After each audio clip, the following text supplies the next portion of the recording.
100 years ago, the skies over Europe filled with machines of wood, wire and canvas. Most of the men who flew them were barely out of boyhood. Almost none of them came home. This is what it looked like when the aeroplane first went to war.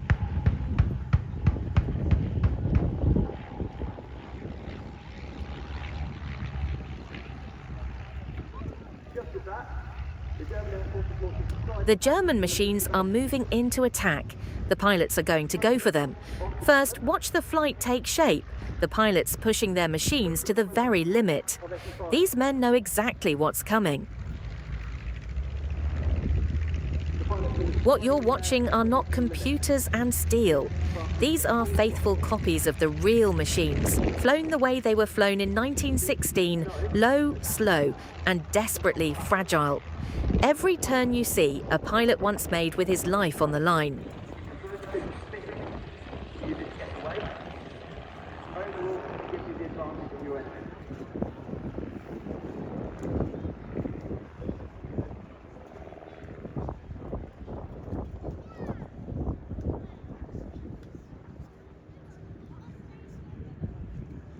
So the lad's going to give chase. They're going to try and keep their eyes on the Fokker triplane. They come up and they disappear as quickly as they appear. So here's what we're going to do. We'll take you through it, step by step. The two-seater climbing away is the reconnaissance type, the eyes of the army. Steady, dependable, and almost defenseless. It was never built to fight. It was built to watch.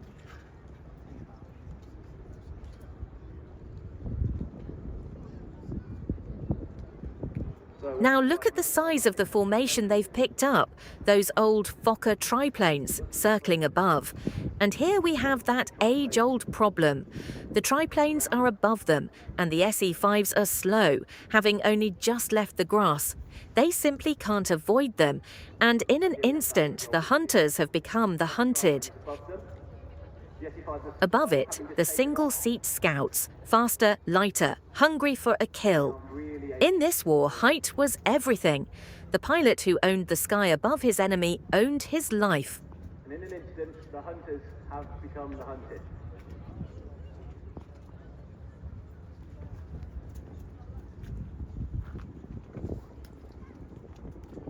The Allied pilots realise their mistake now.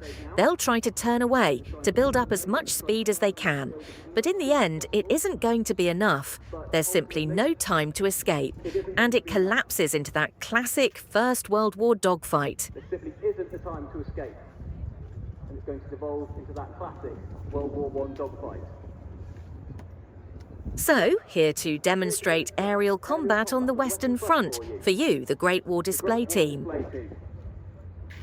By 1915, a German engineer named Anthony Fokker had solved the problem that beat everyone else: how to fire a machine gun straight through a spinning propeller without shooting it off.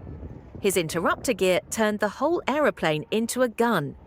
Point the nose and you point the weapon.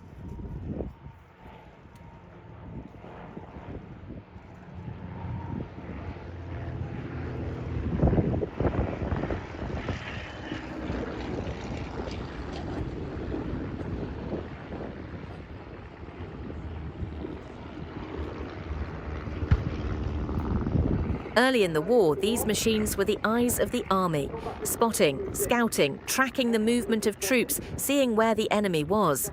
Pilots would pass close enough to wave to one another, but very quickly it was decided that something had to be done.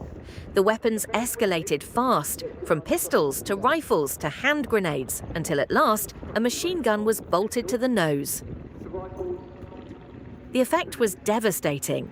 For months, the slow British two-seaters were hunted from the sky almost at will. The newspapers gave that season a name. They called it the Fokker Scourge.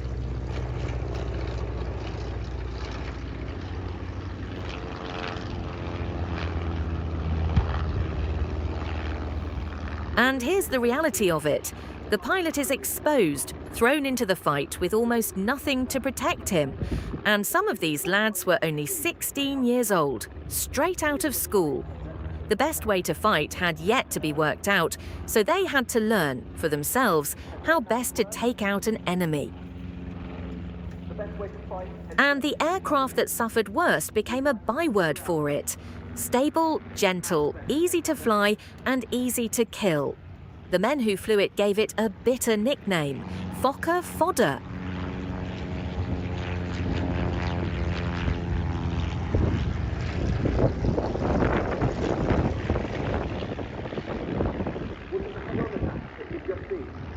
Spraying the fuse will better shot than your enemy.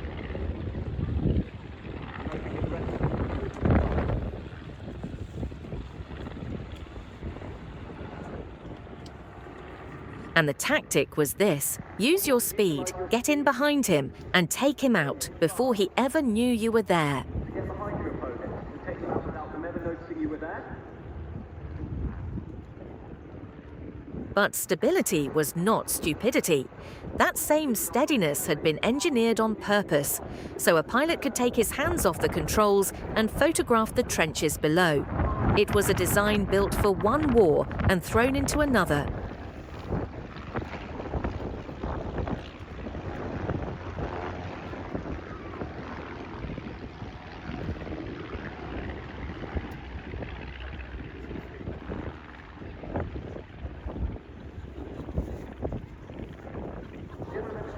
Watch the smoke on the field. In the display, as in the war, an aircraft is hit and falls. In 1916, that was not a puff of pyrotechnics. That was a man.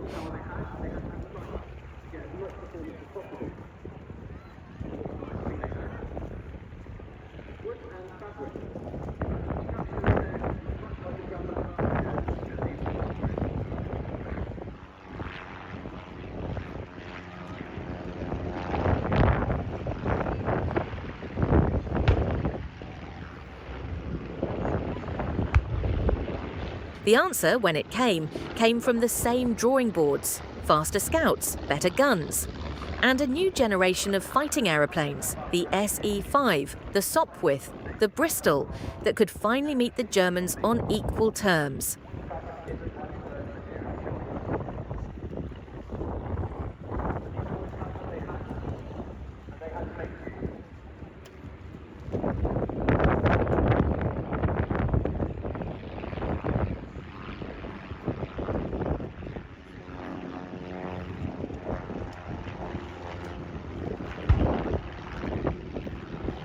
This is what a turning fight looked like. No radio, no parachute, just an engine, a gun, and the nerve to point your nose at another man and hold it there.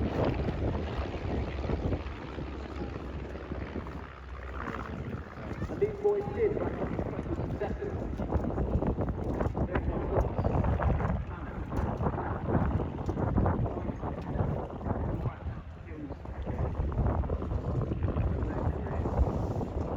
By 1917, the triplane arrived, the Fokker Doctor 1, the mount of Manfred von Richthofen himself, the Red Baron. Small, vicious, and able to climb and turn like nothing before it.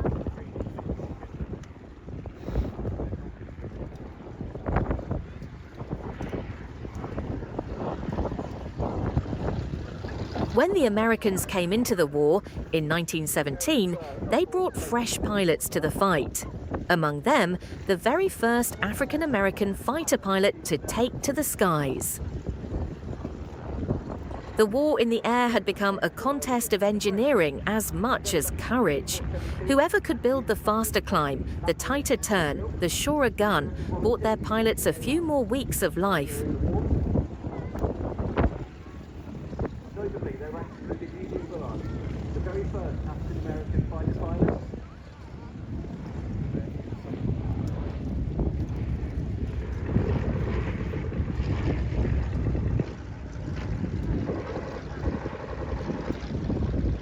And still they were sent up in their hundreds, trained in a handful of hours.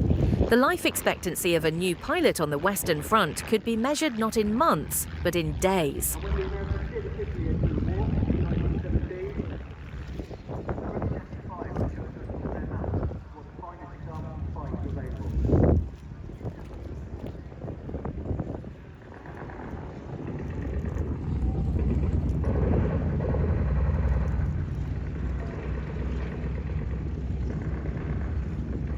And this was equipment the men back home could only dream of. So much of it had yet to be truly developed. Behind every machine you see was a factory, a designer, a committee, arguing over what a fighting aeroplane should be. The men in the cockpits lived and died by decisions made far below them.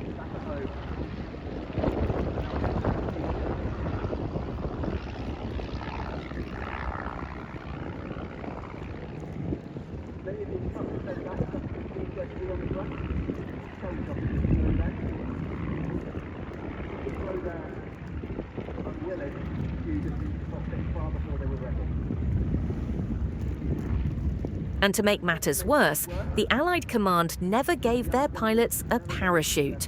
Take a hit, lose a wing, and you had just two choices: ride it down or jump with nothing to jump with. A small thing, and it makes this whole story so very tragic. No parachute.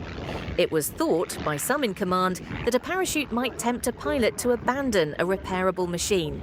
So the men flew without one and burned with their aircraft when the fuel caught. You had two options. You need to ride out, or you need to jump.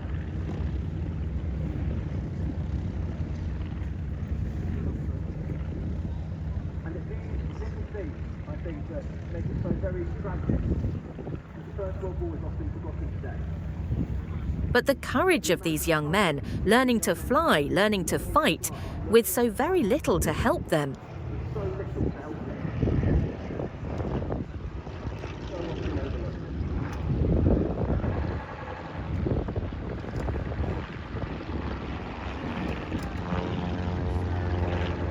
Now, it's the job of this team to make sure that is never forgotten, to make sure the world remembers, to keep the legend alive.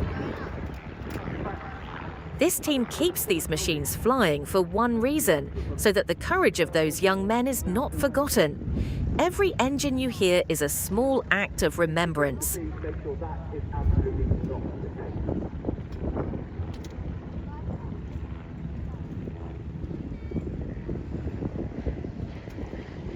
It's our job to make sure that these boys are remembered, and just to make sure that the legend stays alive. So, as the team prepares their final task, a round of applause, will wave, they might be grumpy, but they will wave back.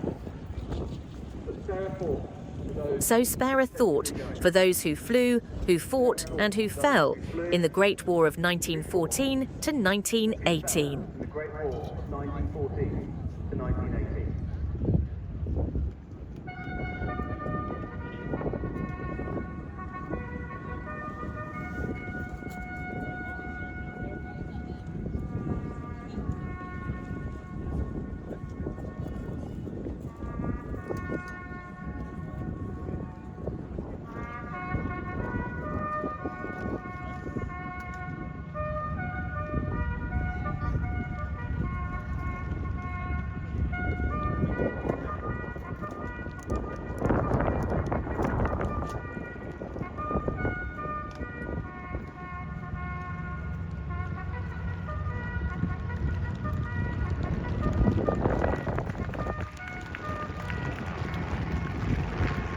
Thank you very much, ladies and gentlemen, and if you'd like to see more of the team, you'll find us.